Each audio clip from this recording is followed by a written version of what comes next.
Thanks everyone for joining. And if you're seeing this as a recording, thank you for watching. We do send out the recording after this to all the attendees and for folks who are registered or interested in it. And it's also in our resources environment on our partner website. So lots of ways to get the content. If you do find value in what we're talking about today or any of our previous series, please share it. These are programs we put together really based on our partners, asking for clarification on, how do you guys engage in cybersecurity and how can we engage with Quest or how can we engage with our partners and our customers in cybersecurity discussions. So we put together this bootcamp series to basically help that conversation and also help kind of break down all the different layers of security. So this, like Paul said, this is number 4. We are jumping into, network security and access control solutions. We're going to be talking a little bit about ZTNA. But again, this is just another layer in the defense and in the architecture and in the compliance around cybersecurity services and why that's important to your customer and your partners potentially. So like Paul mentioned, we're going to be focusing a little bit on zero trust network access, ZTNA, security information and event management services. Paul said SIEM, I say SIM. I don't really know what the correct one is. You can argue about that a million different ways. It's like people who spell cybersecurity as one word or 2 words.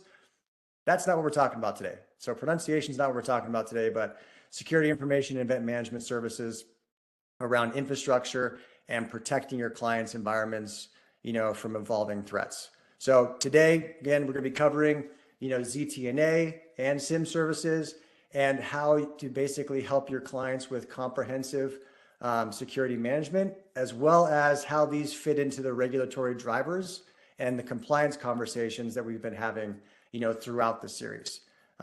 There's the be prepared, and then there's the you better be prepared or you're going to get slapped with regulations and fees. Knowledge from today, basically me talking around why is it significant to monitor, manage, and support network security operations when you're conducting threat detection on environments. We're going to be kind of talking around, some of the core benefits of these different capabilities and some drivers, and some drivers for the people in the environments who are making the decisions about what to buy or where to invest. And again, being prepared is essential, but also compliance and regulatory factors are going to weigh heavily on this. As you walk away from this, or as you're getting more familiar with these, security services, want you to walk away with the ability to have a conversation with a client, ask some questions, understand a little about what they're doing in this environment, and then also just at a high level, hey, what regulations, what controls need to be put in place, and really just get curious with your customers around how they're addressing these challenges. The thing about cybersecurity, like we talked about in all the other events so far, it's always changing, it's always evolving. You got the good guys, the bad guys, we got cat and mouse situations going on all the time.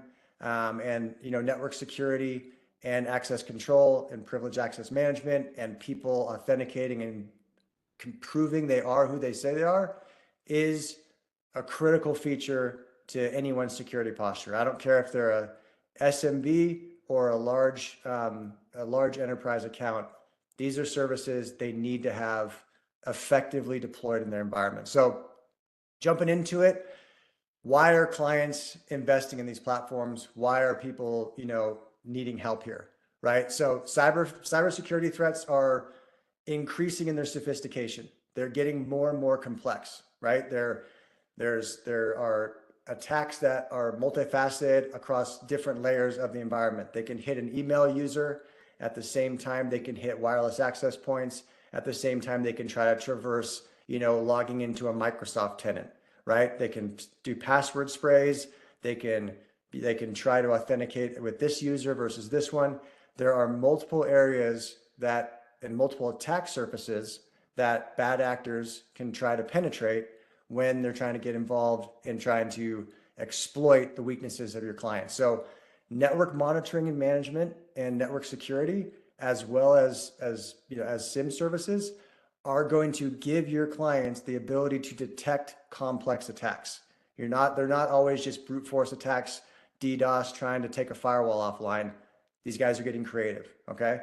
Another reason why your clients are buying this is around compliance and risk management. Regulatory requirements, CMMC, NIST standards are requiring organizations to monitor their networks, monitor all assets, all devices that are touching their networks, as well as have controls in place to manage and authenticate users, either W-2 employees, contractors, vendors. They all have to have a way and a methodology to authenticate that people are who they say they are when they're accessing the IT environment and the systems and the network and any of the assets from a digital standpoint.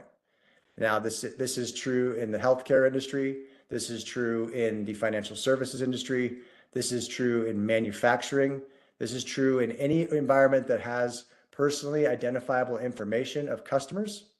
And we've seen with regulations from the EU, as well as domestically here in the United States, in states such as California and others, that organizations have to protect consumer data and have the right and the ability to make sure that bad actors cannot export or infiltrate or basically extort that data, right? So compliance and risk is a huge reason organizations are having to put these controls in place.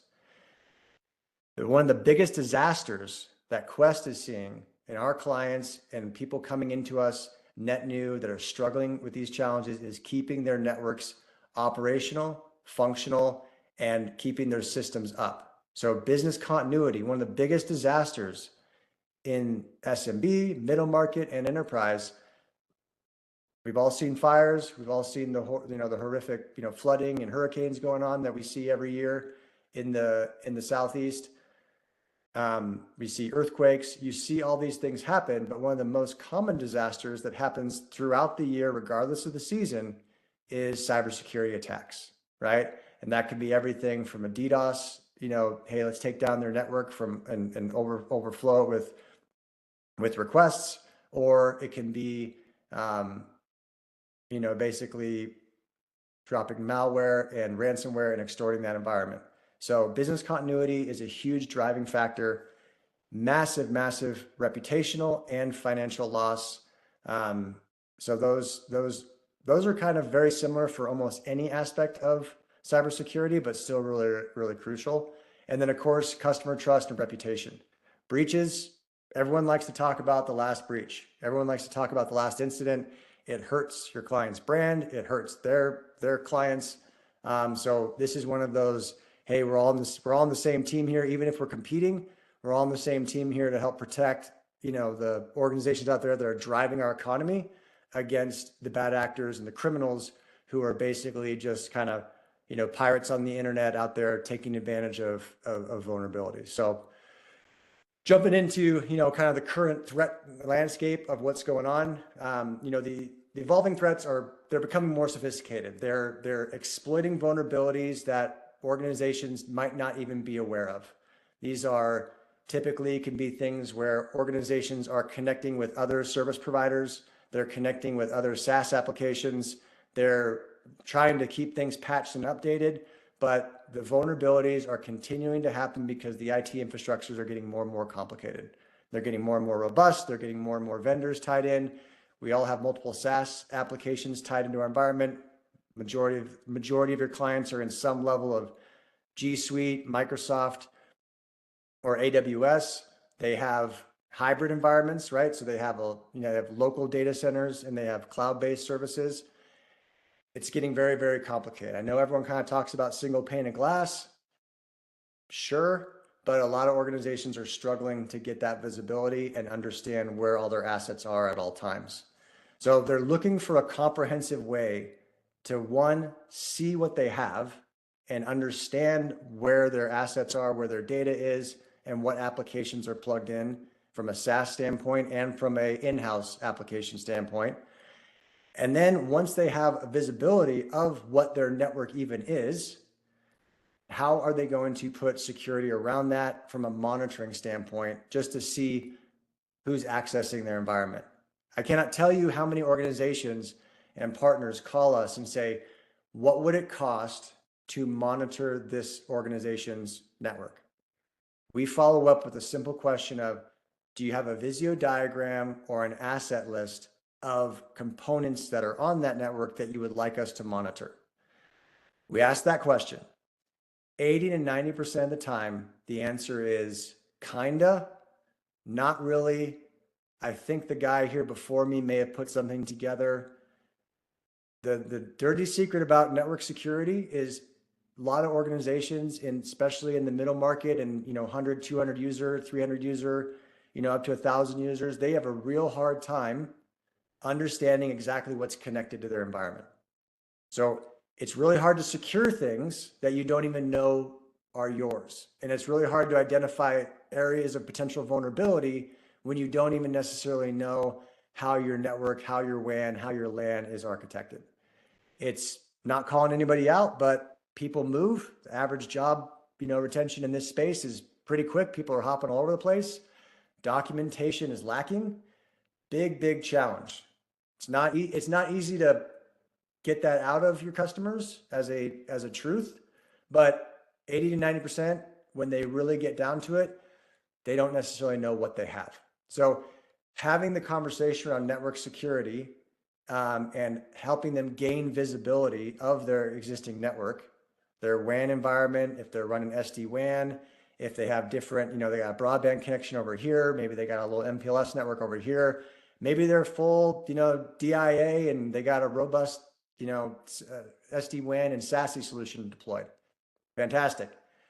But there's all sorts of different environments out there, and a lot of different bad actors are exploiting people not knowing kind of if they've left the front door, the side door, or the gate open because they just don't know what they have. So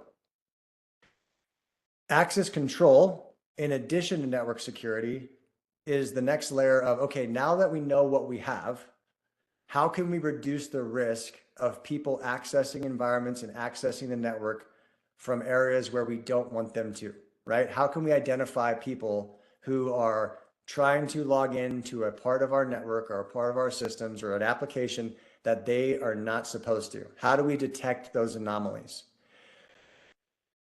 The digital protection landscape and the network security landscape and access control, think of it the same way you think about physical security. Think of it the same way you look about how we as people have evolved to identify threats. I remember I love movies, and so this is going to be a random analogy. But if you remember Jurassic Park, right? The T-Rex could only really see movement, right? And the kids freak out when the first T-Rex, you get the water, bouncing and stuff like that. And the kid turns the light on, and the light goes flashing around, and the T-Rex detects movement because he's a threat hunter, right? He is looking for food. He's a big threat, but his whole system is architected around looking for an anomaly in the landscape and the environment. Humans, we're the same. If you want to protect a large environment, you're going to look for people and behavior that is an anomaly compared to the rest, right? So if you're looking for a bad actor, you're looking for someone who's about to do something crazy or stupid or anything like that. If you've ever been in any type of security environment, if you've ever been in any type of military or law enforcement, or if you've even been a bouncer at a nightclub, you're looking for the person who is not acting like the rest, because that's going to signify that they're a potential threat. Network security, the digital space, is the exact same concept. You're looking for behavior that is not the same as typical user behavior. There's a ton more that goes into it around mathematics and logs and correlation of events. But at the end of the day, that's what network security and access control is really put in place to do. It's verifying that organizations and people who are accessing that organization are who they say they are and are acting in a way that is in line with the traditional way that user behaves. That brings us into zero trust network access. Now, zero trust network access is not zero trust architecture. It's a concept of it. It's a component of it. All right. So the core principle here in ZTNA and in Zero Trust is the idea that you are never trusting a user and you're verifying that they are who they say they are at any given time. Think about it this way, that when you used to log in to your network or to your application or sign in, once you're in, you're in. You've walked through the gate, the old, the fall of Troy, right? All the Greeks jump into a horse and they get wheeled into the city, and then they burn down the city because they can go anywhere once they're through the gates. That's the old way of accessing networks. ZTNA, so Zero Trust, is the idea that even when you're through the gate, even when you've authenticated, you are continually tested at any given time to demonstrate and prove that you are who you say you are. And that's done through multiple different ways. It's done all the way down to the in certain capabilities. One of the ones that we do, you're basically how you're typing, the cadence of your typing, right? How you're accessing, what applications you're accessing, right? Are you opening Microsoft Word? Are you opening Excel? Are you opening your CRM? How are you navigating that? It basically creates a profile on people and basically says, is this person accessing and managing their applications and interacting with our network within these parameters of normal? So it's a principle, and it's the ability to confirm on a continual basis that people are who they say they are. If they present a threat, if they present anomalous behavior, they are disconnected from access in a proactive way, right? So it identifies the threat, and you can set parameters within ZTNA to either disconnect completely or reduce access or reduce the ability to basically make any changes in the environment.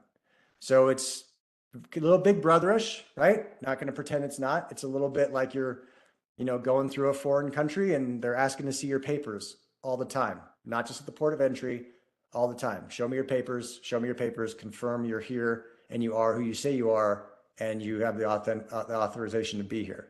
So it's a continuous monitoring of your activity and immediate detection upon anomalous or suspicious behavior. All right. Now, security information and event management is very similar, but it's going to provide basically that centralized view of multiple different events at any given time. So again, take the digital world and move it into the physical, right? So think about it in the same way you might think about like a combat situation, or if someone's trying to distract you. We all love a good heist movie, right? Everyone loves a good, Heat, awesome movie. Inside Man, awesome movie. That is basically the idea of distraction and then the root cause, or what they're actually trying to do, being exploited. So what SIEM does, is security information and event management will do, is gives you visibility, gives your clients visibility of that activity that may be a distraction, but also may be in conjunction with another threat, right? So if you have a user, for example, who's logging in from Romania at 2 a.m. in the morning, while at the same time there's a password breach or loss of password notification on your password application, you get a logged event for that. You can isolate those events and correlate those events and basically say, hey, this threat over here on the East Coast is happening at the same time that this password was lost, and this user doesn't log in from this IP range, right? So it will detect that threat. It will basically leverage the analytics of the system and say, hey, this is anomalous behavior. Again, it's the T-Rex looking for movement, and that's going to flag some movement. It's not perfect, but it's going to help organizations understand multiple events happening at the same time. Sometimes people can get distracted with alerts, what's happening and what's actually trying to be exploited by the bad actors. This generates a lot of logged events. Every time a user logs in, every time a user accesses a file, every time a firewall, prevents XYZ from coming in or leaving, all of those are logged events. All of those logged events go to your security information and event management platform. So a lot of data is ingested by this system. And really the secret sauce of it is how are those logged events then filtered and determined from a correlation standpoint. A lot of noise coming in. What does it actually mean? And how do security operators, security operations centers, security analysts deal with that? So zero trust network access is the individual. It authenticates and continues to authenticate that you are who you say you are while you're accessing that corporate environment. Security information and event management is basically taking multiple events happening in an environment at the same time and trying to piece together a potential threat or a potential anomaly and give you real-time actionable data on, yes, that's a confirmed risk, or no, that's not a confirmed risk, right? Quest is a large backup as a service provider.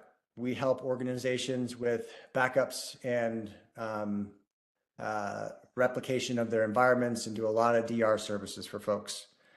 We also run, obviously, SIEM and zero trust services and data loss prevention and things like that.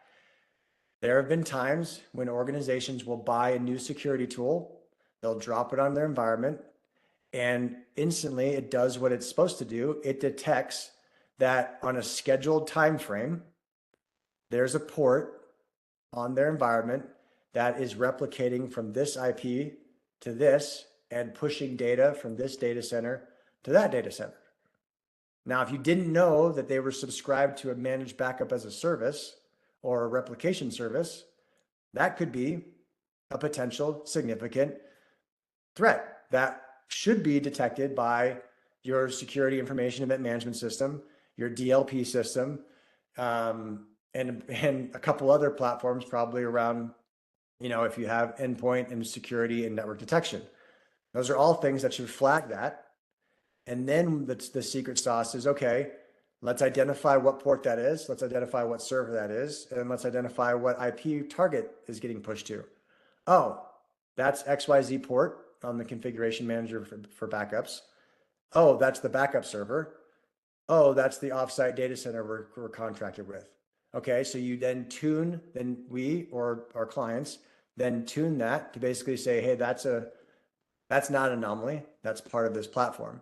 And that's what these systems are going to help your clients do. So they're elements to security. These are building blocks to security that you can help your clients understand a little bit more about what they do for them from a protection standpoint. And then also critical to understand they're not silver bullets and they don't solve the problem. They're building blocks that can address the problem if appropriately managed. And they have amazing capabilities around automation, but they're going to take a lot of integration. So leveraging, SIEM from a comprehensive security management standpoint, like I mentioned, it's a lot of data. They're depending on the size of the environment. A lot of different logs are going to come in and are going to notify the security operations team. Sometimes one of the biggest opportunities you guys can have as partners and as advisors is people have invested in these platforms. These are not quite as inexchangeable as like system of record applications like, Oracle Financials or Workday or Salesforce or building, system of record platforms. But when you leverage a SIEM and you deploy that's a big investment, right? It's not something people swap out every couple of years, right? They might, but that's a lot. But so like if you miss that sale, if you miss that transaction and they have XYZ deployed, right? They got, a Splunk instance deployed and a 10 gig license, or they got, Logarithm or Log Analyzer or any of there's thousands of Microsoft Sentinel, right? If they have those platforms deployed, a huge opportunity for you as partners is still around the tuning and the integration of that deployment. SIEM is extremely complex. It touches every aspect of organization's network, of their, if you're monitoring users, it can touch that. If it's, touching firewalls, systems, SaaS applications, a lot of integration opportunity around event management. So that's a great option to ask them, how are they getting what they want out of that investment? Most of the time when we get involved in this, they bought something great, they rolled it out, it was working pretty well, but you got to keep up with it. It's a system that has to keep up because your firewalls are getting updated. There's 0-day threats coming out every single week for multiple different systems. So it doesn't matter if they're on Cisco or Palo Alto or Fortinet or HP systems. If they have, Salesforce or Workday, or they're hosted in Azure or AWS, all of those platforms are getting patched. All of those platforms are getting updated. New versions are coming out. New features are coming out. So the event management system is basically touching all of that. And every time one component changes, oftentimes you need to go in and do some tuning because it's going to throw off different alerts. It's going to throw off different features. If they add a endpoint protection and they want their CrowdStrike or their Sentinel-1 or their Microsoft Defender or their FortiAnalyzer pointing to that SIEM, that takes management, that takes time, that takes expertise. So you as trusted advisors can leverage a partner like Quest to go in there and help them integrate that and get the most out of that investment. Now, would I love to sell them event management as a service as part of our cyber defense suite? 100%. 100% would love to take the whole boat. But oftentimes you don't get to do the full rip and replace. So you can help them with that. And one of the things that we do really, really well is we provide checkups on that system, right? So getting the benefits for your clients out of checking up on that system, making sure they're getting the most out of that investment, making sure that it's set up to proactively threat hunt. Everyone likes the idea of, hey, these systems have amazing analytics. They can detect anomalies on multiple logins, on how people are accessing, certain files, how they're moving within the network, how they're trying to authenticate from different zones, all sorts of great things. Geolocation, right, where they are. If that's a new place, you can block them, but it's got to be tuned. It's got to be managed. It's got to be deployed appropriately. We help with that. So huge capabilities, within this platform that we help with, but you also want to help get your clients the most out of it. Regulations are going to, another benefit that your clients have from event management is, and the security aspect of that is, it's going to simplify their ability to respond to the regulators and saying, yes, I have this control in place, and here's how I can prove it. It's a system of record for security events, right? So it's the breadcrumbs if and when something goes wrong. If someone clicks the link, last week we talked about endpoint protection, right? If someone clicked the link, the event management platform, that logged event is going to show, if it's configured appropriately, it's going to show basically the breadcrumbs of, okay, that email came in at this time.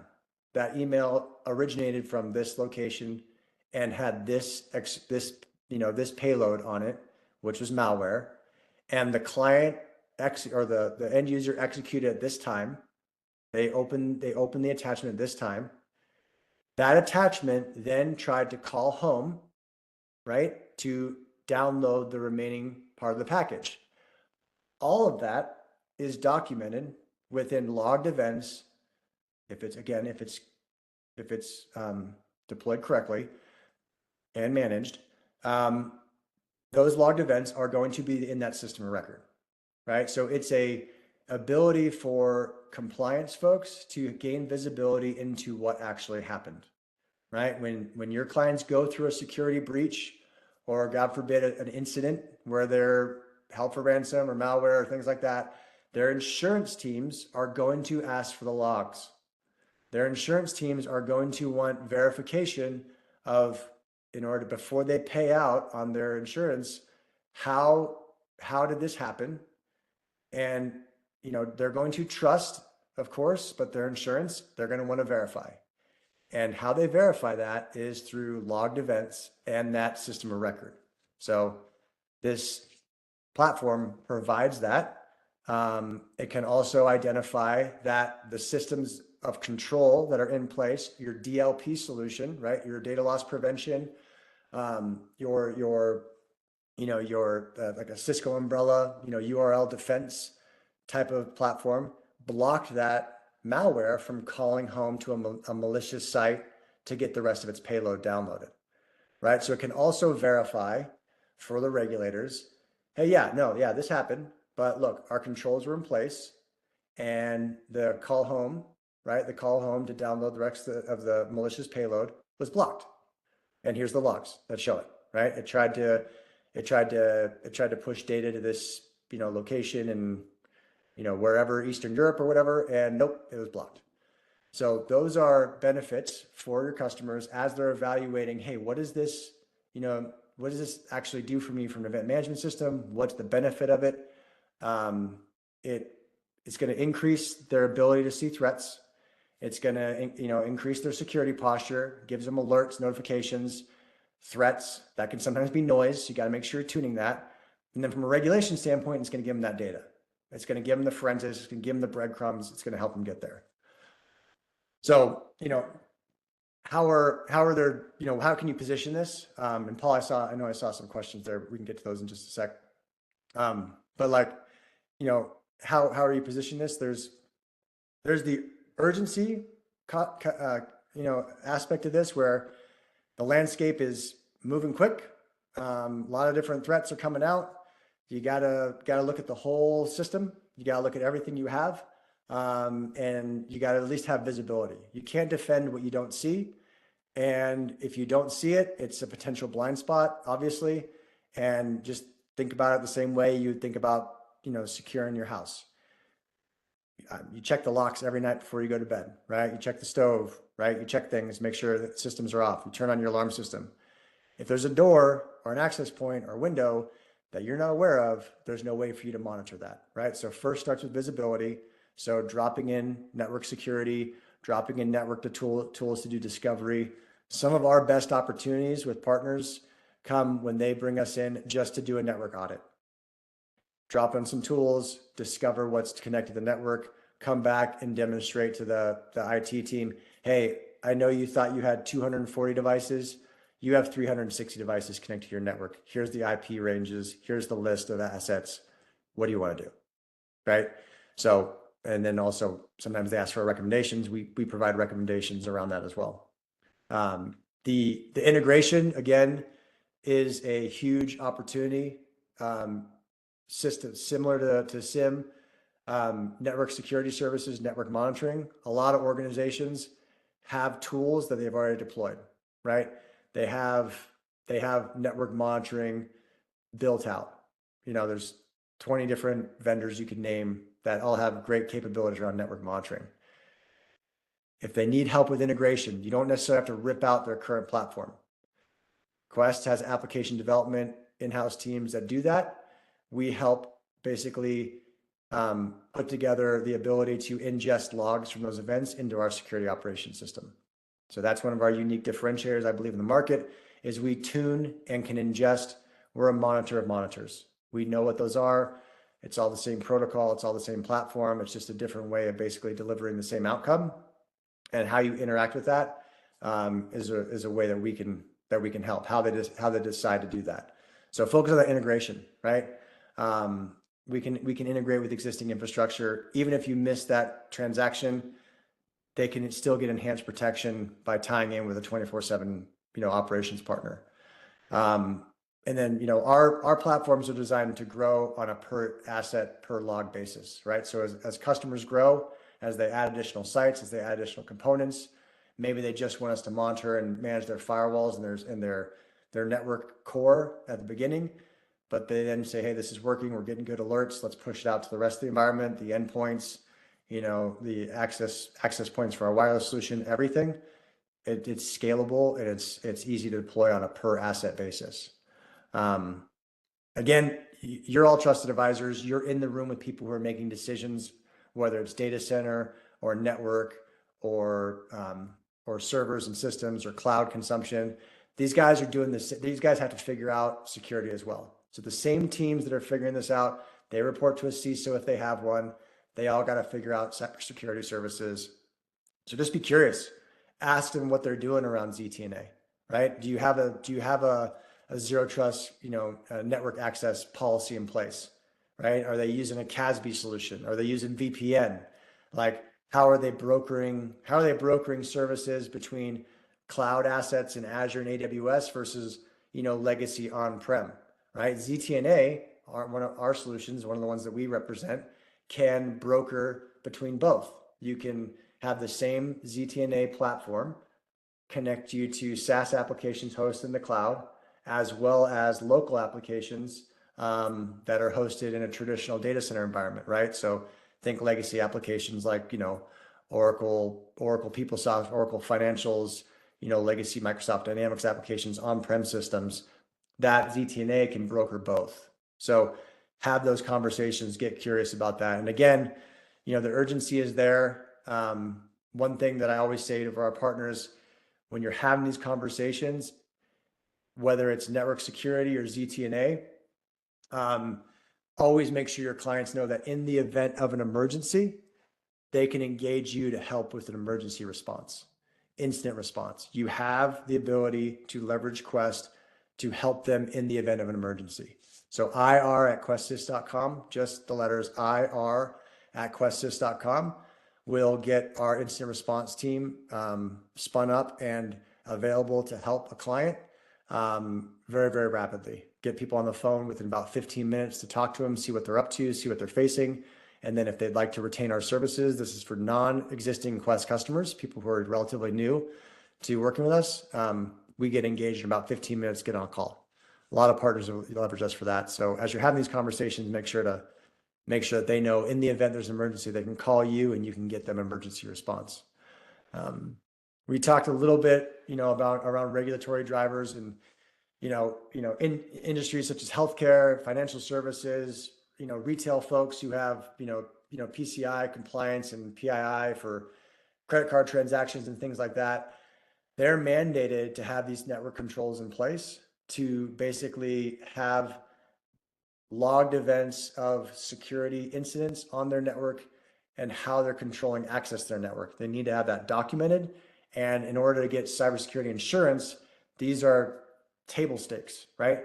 They have to be monitoring and they have to be able to authenticate and confirm who is actually accessing their environment and when, right? So a lot of your clients are concerned around aspects of GDPR, a lot of HIPAA constraints and concerns out there, a lot of teeth in those arrangements where you as a service provider, sign an agreement with a healthcare provider, right? That says in the event of an incident, there are teeth in that contract that are penalize both the service provider and the healthcare provider or the insurance payer. So a lot of fines in that, anyone that's touching healthcare data or PCI or personally identifiable information. So, from a sales strategy standpoint, we're all professionals on this call. Compliance, ask questions, hey, how are you addressing these? Are you comfortable with your with your position within the regulatory framework? Do you need any help there? Would you like to do a gap assessment? We do a lot of gap assessments for organizations. Here's the regulation. Here's where you are. Here's the gap. Here's some options to address that gap. And then again, this is the biggest risk we're seeing in the market right now. Disaster recovery, business impact, not having good network monitoring in place, or having network monitoring in place that just provides noise and alert overload, alert fatigue, is almost as bad as having, nothing in place at all. So helping to tune that for your clients, asking them if they want a checkup, do they want a third set of eyes or a second set of eyes on that environment to take a look at things? And then also get into the kind of the Boy Scout model, always be prepared, being proactive in their security posture, right? It doesn't cost a lot of money to do a checkup. Doesn't cost a lot of money to do a gap assessment. It's a relatively low investment to make sure they're in a place where they want to be. So kind of closing out here. I know I'm kind of almost at time, but not telling anyone anything they don't know here, but network security, visibility of their environment, understanding you can't develop a cybersecurity strategy if you don't know what you're protecting, right? And the network is continuing to expand. People are working remote, people are working overseas, people have contractors, people have temporary workers, very, very sophisticated capabilities that basically enable us all to work from anywhere. But at the same time, like we talk about in all of our security kind of features here, as you add convenience, you also open yourself up for attack, right? Everyone's network secure except for the people on it, right? If you want people on your network, you want people to access your network and have convenience, that's great, but it's adding potential threats. So you got to be able to monitor and alert and manage that. And Quest helps do that in a simplified way. ZTNA and SIEM are basically that additional layer around, comprehensive security, validating someone is who they say they are at all times and removing them if they start any suspicious behavior. And then also, being able to see the whole picture and correlate events. Two things are happening at the same time. One's a distraction, one's the real threat. You can see that and you can correlate those events and say, okay, this is fake. This is the real threat. They're trying to get global administrative access to our Microsoft tenant. Shut that down, remove that user, block that geography. We don't have anyone in Romania working for us this month. Shut that down, right? So that's what SIEM can provide for clients. It gives them full visibility of everything that they have. You can help your clients through the compliance framework. You have a partner with Quest that you can go in there and say, I understand you're dealing with these regulatory requirements coming down from the DoD or from the feds or from state or from whoever it is.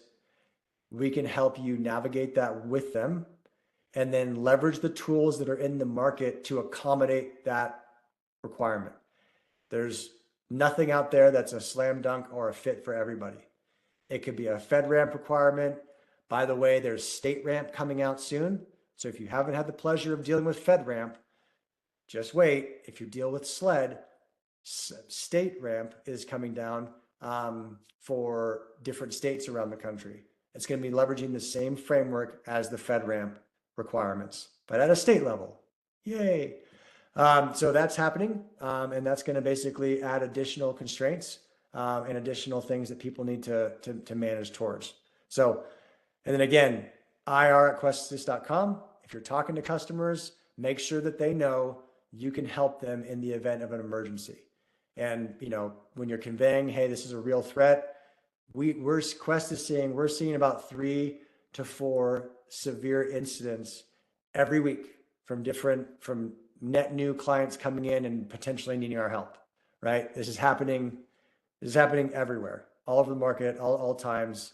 It never really stops. There's never really any days off, and we're going into the holiday season, and the bad actors know that in the United States, end of November through January is kind of some slow time for us.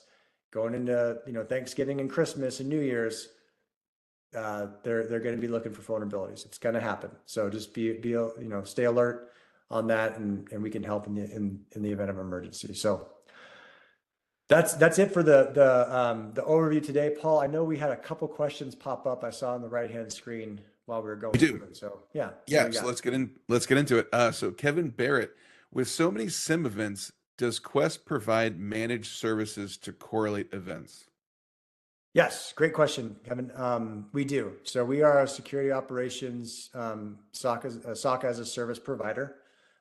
We do correlation and tuning. We can do that on an ongoing basis as basically an extension of their security team, monitoring, alerting, and managing those events all the way down to resolution if they want us to help resolve the event or notifying their security team to take action. Different clients have different preferences on how they want that to happen. But yes, absolutely. We provide that as a service. And then one of the best ways to get in when you're talking to a system administrator or someone on their cybersecurity team who's overwhelmed with those alerts is tuning exercises, right? Tuning those platforms to get the alerts that you need and get rid of the noise that maybe you don't. That's a great suggestion. We have a question that came in from somebody who registered for the talk today. So also for the future, if you register, you can submit questions through that as well. So the question is, and you might have tackled this, but I just want to make sure we're covering it. Do you offer multiple cybersecurity options or choices? Yes, we do. So, quick, little snapshot of Quest. Quest, we started out as a value-added reseller about 40 years ago. So similar to a lot of you who are trusted advisors, we come to the market to help our clients assess technology, and then we help implement, deploy, and manage that technology for clients. So similar like a trusted advisor kind of brokering multiple service providers. Quest, we have obviously lots of vendors that we partner with and we leverage their technology in our managed services, but some clients have a preferred technology partner that they want to work with, right? So they might have a preferred um, alliance with like a Microsoft or a Cisco or a Palo Alto or a Fortinet or whatever it may be. We're a VAR. We represent about 400 different vendors in that space from a resale standpoint. And then we can take those services and basically integrate them from a managed services standpoint. So if clients want to consume a certain technology or they have a preference, this is where you're going to get a little bit into the belief structure of your clients. Some clients believe, I want to work with the partner who only works with this vendor. That's what they believe.